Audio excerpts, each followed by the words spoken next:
Well, I'll read our passage for today. This is Matthew 10, verses 34 through 39. These are the words of Jesus. He says, "Do not think that I have come to bring peace to the earth. I have not come to bring peace, but a sword. For I have come to set a man against his father, and a daughter against her mother, and a daughter-in-law against her mother-in-law. And a person's enemies will be those of his own household. Whoever loves father or mother more than me is not worthy of me, and whoever loves son or daughter more than me is not worthy of me. And whoever does not take his cross and follow me is not worthy of me. Whoever finds his life will lose it. Whoever loses his life for my sake will find it." So this is obviously a tough and even shocking set of verses that Matthew records for us here. If you're new to Bible reading, you might be shocked to find out that these are the words of Jesus. And Jesus says a lot of things that are pretty easy to receive, things that are inspirational to people across all cultures, where almost nobody rejects the goodness of his command to do unto others as you would have them do unto you. Everybody loves when Jesus says, "Blessed are the peacemakers." And teachings like that are so self-evidently good that they're widely embraced and they shape whole societies. But passages like the one that we read today are obviously not widely loved and widely embraced. And they force us to ask ourselves, what will we do with Jesus? This week, Elon Musk claimed that he too considers himself to be a cultural Christian.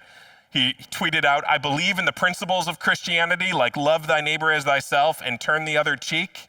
But he said that he's not personally religious, doesn't seem to claim any personal walk with Jesus at all. And there's just this increasing wave of people saying things like that. And this wave of cultural Christianity that seems to be hitting us has a lot of good in it. If people have a favorable view of Christianity in a moment of crisis, they might seek Jesus and experience real repentance and personal faith and conversion. I'd certainly rather have people believe in the principles of Christianity than not believe in them. And so I'm thankful overall that there's this resurgent interest in shaping our lives and our society by Christian principles. But most of the time when we talk about the Christian principles that we want to shape our lives and society by, we don't include a passage like the one we just read in our set of Christian principles. But these too are the words of Jesus. And we can't separate these teachings in Matthew 10, 34 to 39 from the other principles of Christianity. What makes turn the other cheek a principle of Christianity, but not what Jesus says here, where he says that you have to love Jesus more than even your own children. And so statements like this make us answer this question, who is Jesus and what will I do with him? And a passage like this is one of the passages that makes it impossible for us to claim that Jesus is just a good human teacher, but not necessarily God. Because no good human teacher talks this way. Good human teachers tell us to love one another like Jesus did. They tell us to forgive one another, to be kind and generous, all things that Jesus taught us. But when someone comes and says that I am willing to divide families, that you need to love them more than parents and children, that you have to be willing to die for them, that's no longer a good human teacher.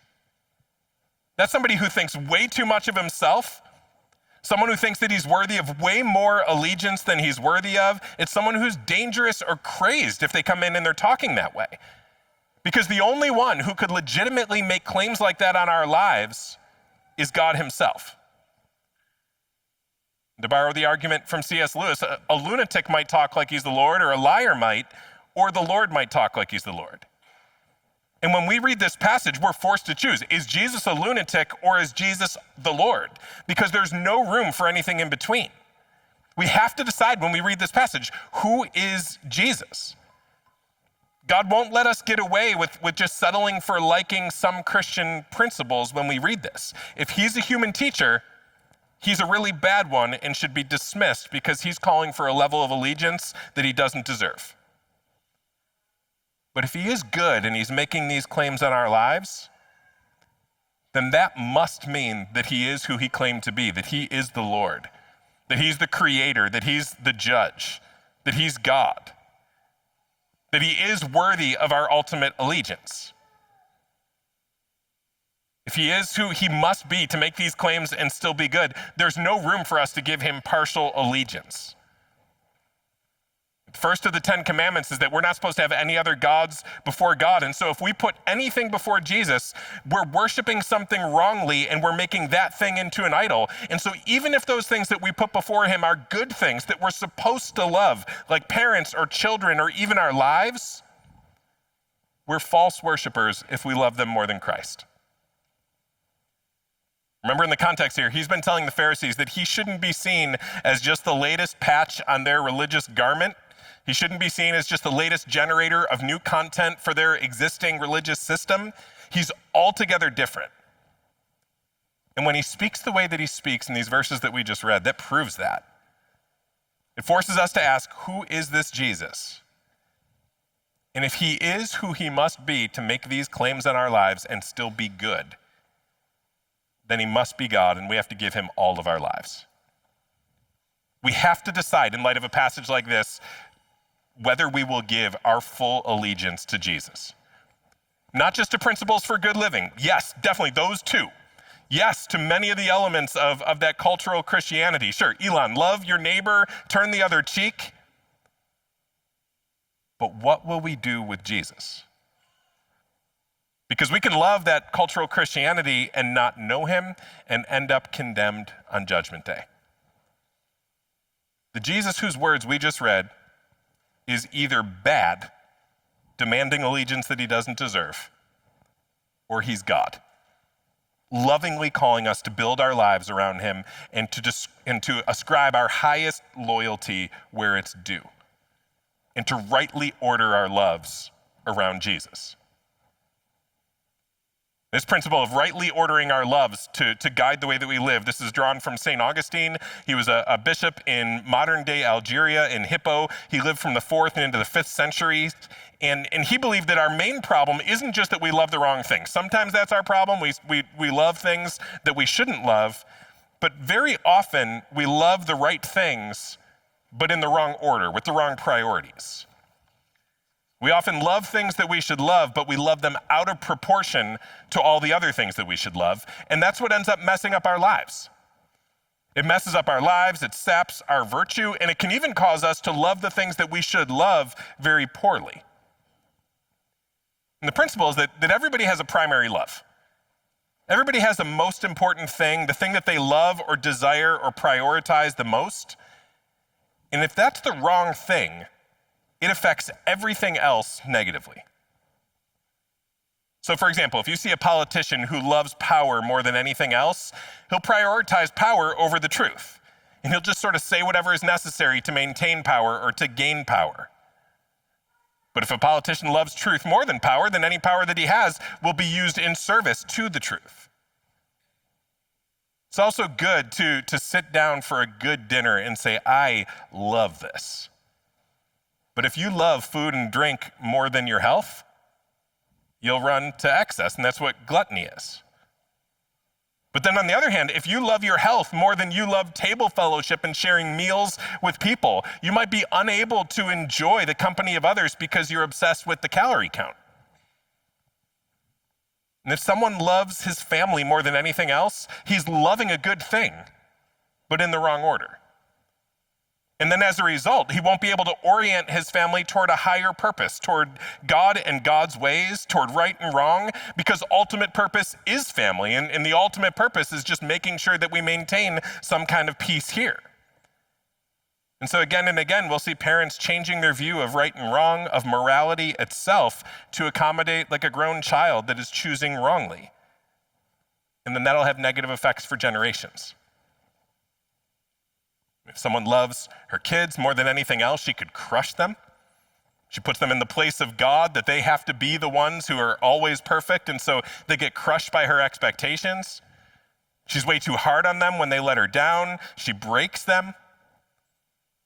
Or we can find ourselves as like anxious helicopter parents because those kids and their safety, that's the most important thing. And then our kids grow up anxious, and even as young adults, they can't live without us because we've disordered our loves. We meant well, but as a result of disordered loves, we've hurt the ones that we're trying to love.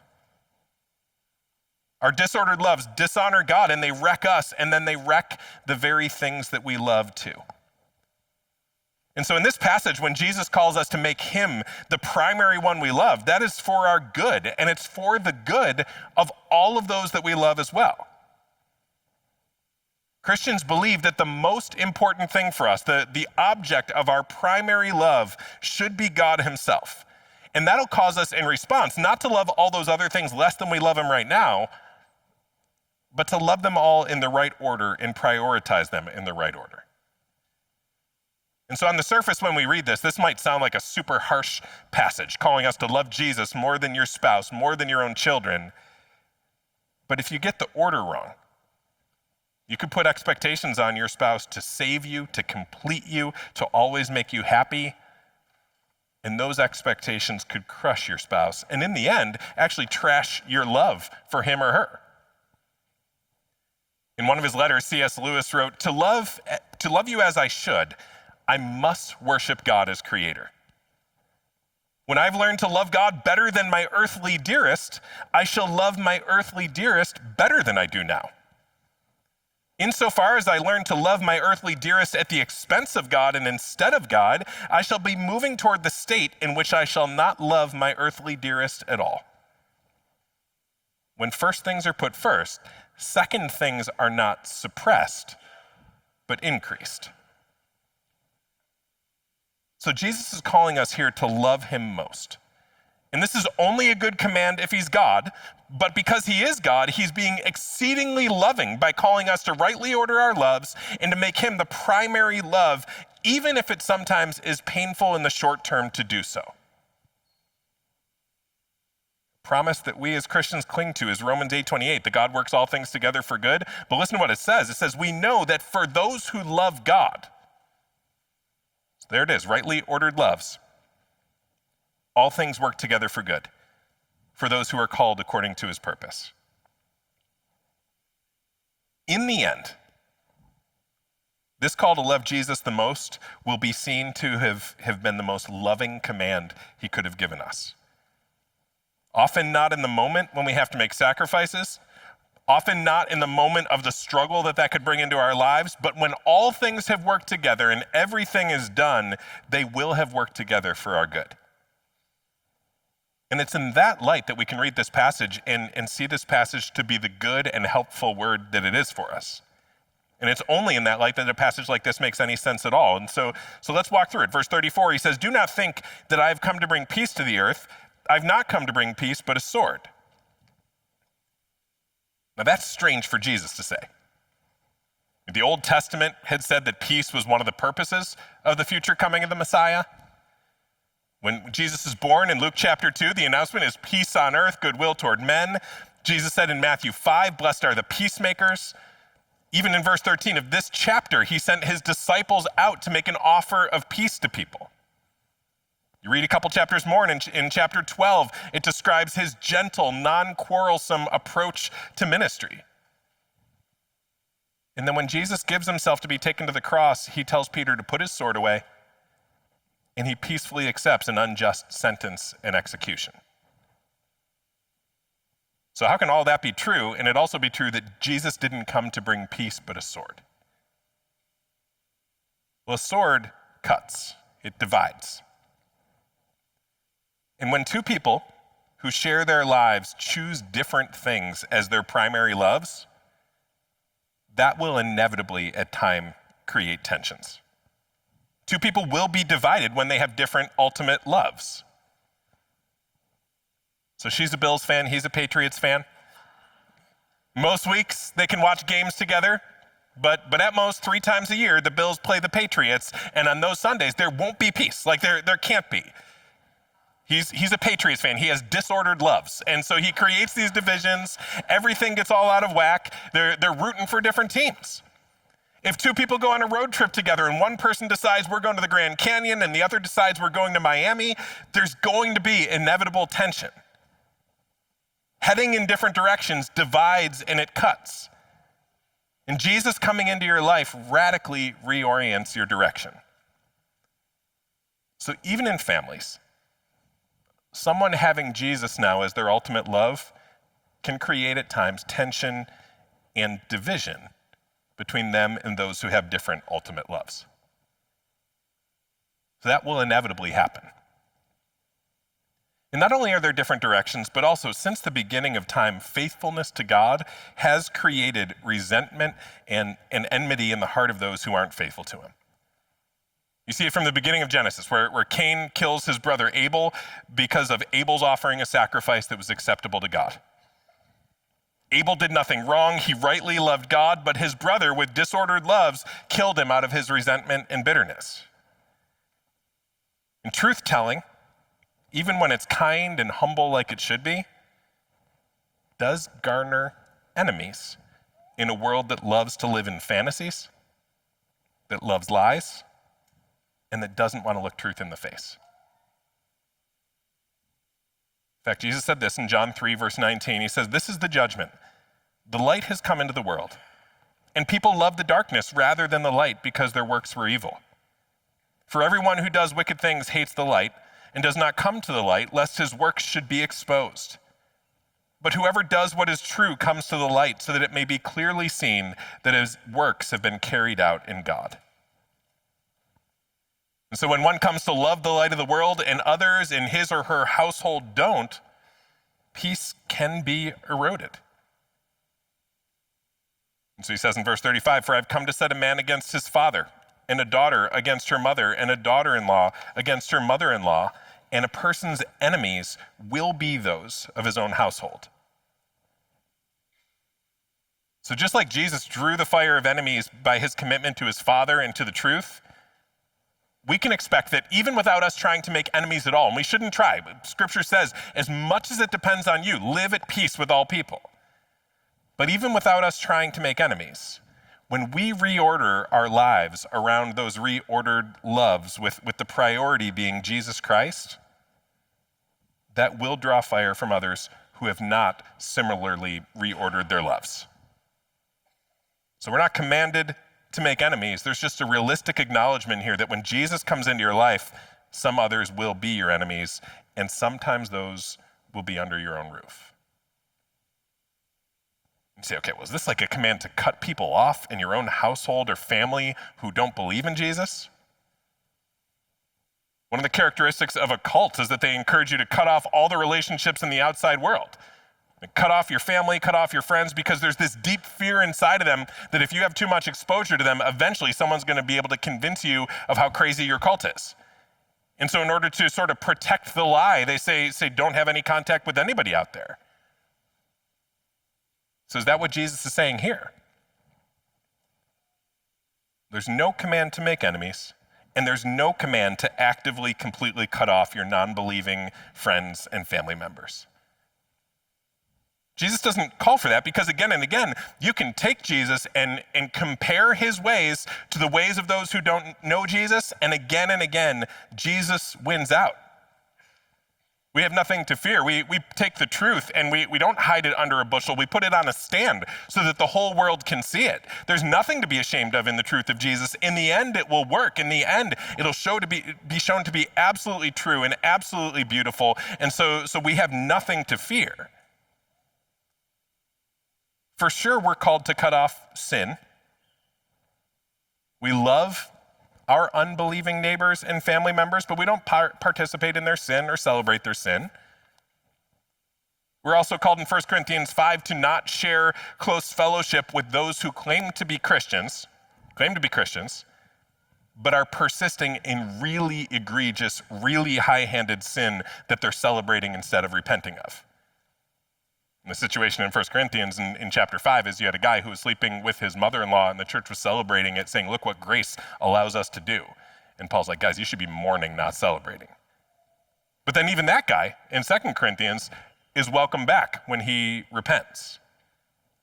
So Matthew 10 is not this command to shun the members of our household who don't believe, but it is a call to rightly order our loves and then to be courageous enough to accept the consequences.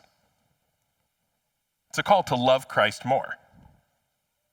Verse 37, whoever loves father or mother more than me is not worthy of me, and whoever loves son or daughter more than me is not worthy of me. Okay, so if Jesus is God, we must rightly order our love so that Jesus is the supreme love. But how do you measure that? Like, how do you know if you're doing that? Like, how do you even know what you love the most? Is he asking us here to kind of gauge our feelings and make sure that we feel the most love for him and always feel more love for him in every moment than we do for anyone else or anything else? And then also feel the exact right degree of love for everything else all the way down the hierarchy? Like, is that the call? Are we expected to live that way? Is the expectation that our day-to-day normal feelings for Jesus are stronger than our feelings for our newborn child that we're holding in our hands? Well, to answer that question, I think we need to get away from a sentimental definition of love that says that love is mainly a feeling. Jesus said, greater love has no one than this, that he laid down his life for his friends. And so the greatest love is an active choice, not a warm feeling. And so when Jesus calls us to love him more, he isn't asking us to just live this life where we always hyper-scrutinize the intensity of all of our feelings and make sure everything is ranked just right in those orders of feelings. Nobody could ever live that way. Rightly ordered loves are seen far more in our decisions and in our priorities than in our feelings. And I wouldn't expect that your normal day-to-day feelings for Jesus, who you can't see, would be more intense than your feelings for that newborn child that you're holding in your hands. So don't feel like you have to hold back your feelings of love to obey this. I've officiated a ton of weddings where the groom is standing up front and he's just overwhelmed with feelings of affection as his bride is coming down the aisle. And I've never felt like I should just lean over and whisper, tone it down, dude. Like, you're gonna make an idol out of her. Dial the whole thing back a little bit. Like, it's too much. Like, you wouldn't say that. And you don't want to hold your child the moment after she's born and think, I gotta be careful not to feel too much love and affection here. I gotta hold that back. I wouldn't want to overshoot and feel too much so that my feelings of love for her exceed my feelings of love for Jesus in this moment. We can't live that way. We shouldn't try to live that way. But if love is actively giving yourself to something, loving Jesus supremely means that your ultimate loyalty is to Jesus. And then rightly ordered loves are seen more in our decisions and priorities than in our feelings. So don't hold back your feelings for your newborn child. But if there comes a time where she grows up a little bit and you start to perceive that her flourishing in a certain category is at odds with making Jesus the priority, choose Jesus. So she gets older and she wants to play a sport that will take the whole family out of worship with the church for 5 months. Well, you're called to love Jesus more.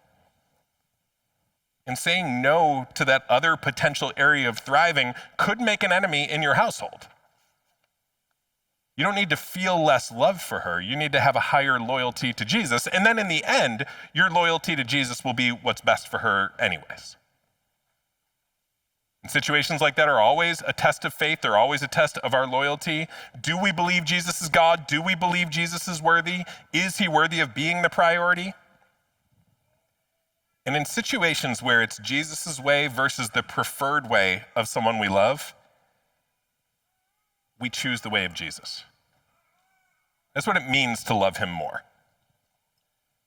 And that will mean that we can expect, as a result of just being Christians, trying to live a faithful Christian life, that we can expect conflict. Pastor A.W. Tozer wrote that to be right with God often means to be in trouble with men.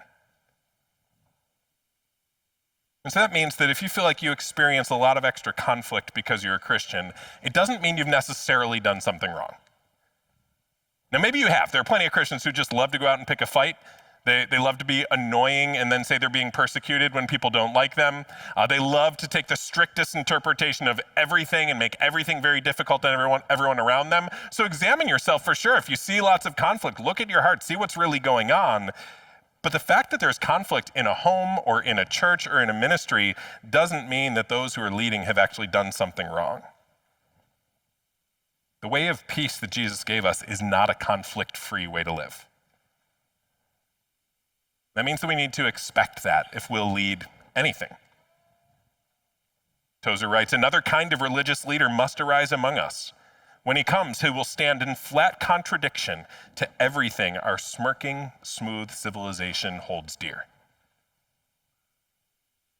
Choosing different ultimate loves does create conflict. So don't negatively assess a dad or mom or ministry leader because there's the presence of conflict.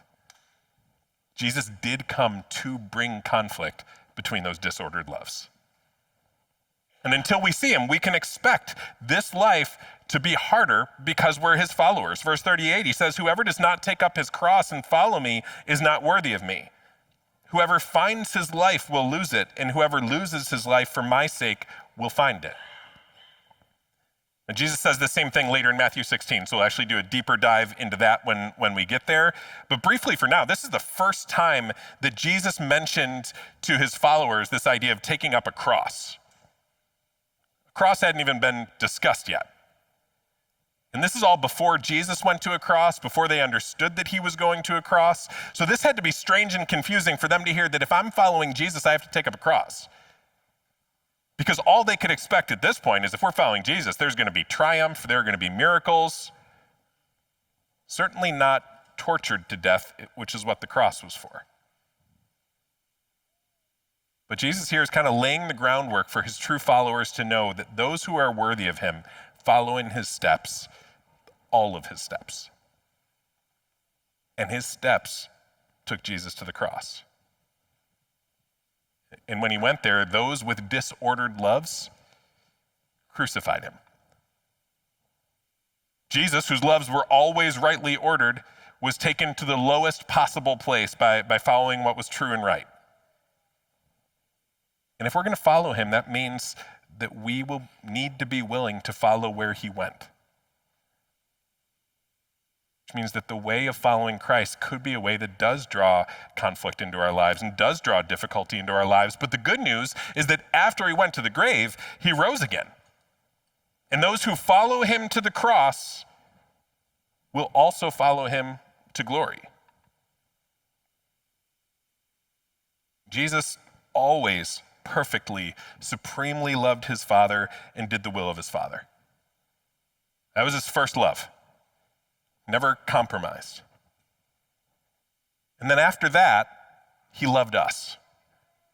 He perfectly obeyed the first command, which is love the Lord your God with all your heart, mind, soul, and strength. And then he perfectly obeyed the second command, which is like it, love your neighbor as yourself. And those things were the priorities over everything else. More than power, more than comfort, more than money. He gave all of that up in pursuit of his love for his Father's glory and his love for us. On the cross, he experienced shame and embarrassment and died a criminal's death because he loved us more than being thought well of by the crowds around him. He loved the glory of his Father and the redemption of his people more than his own life. Rightly ordered loves cost him everything. And then he comes and he takes that perfect obedience that he achieved in his life and he offers that to us. This is what happens when we come to believe in the gospel message. When we recognize that we're sinful, that we deserve judgment, that we certainly haven't rightly ordered our loves, and then we believe that the only perfect one, the only one who was truly worthy, went to the cross for us and died and rose again.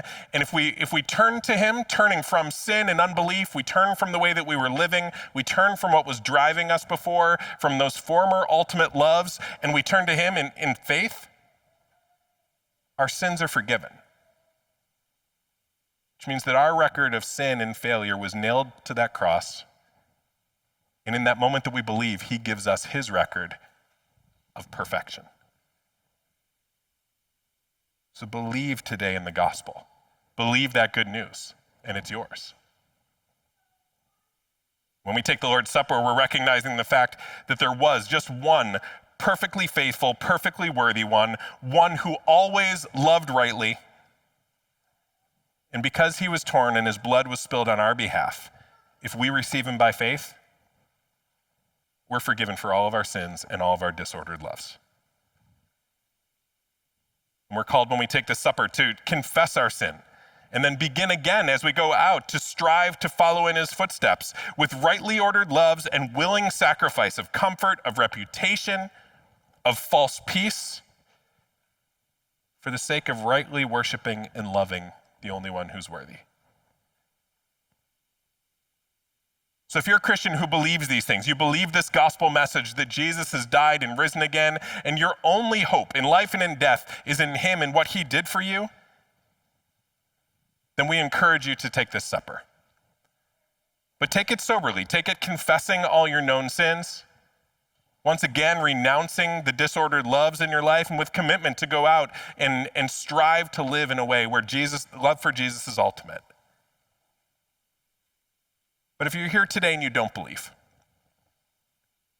you're not a Christian, or you're a Christian who's clinging to sin and not willing to let go of it, we encourage you not to partake in this supper, because we should mean the things that we do. And when we take this supper, we're saying, I believe that Jesus was torn. I believe his blood was spilled. I believe my sin was so bad that had to happen, but I believe that he's so loving that he did that for me.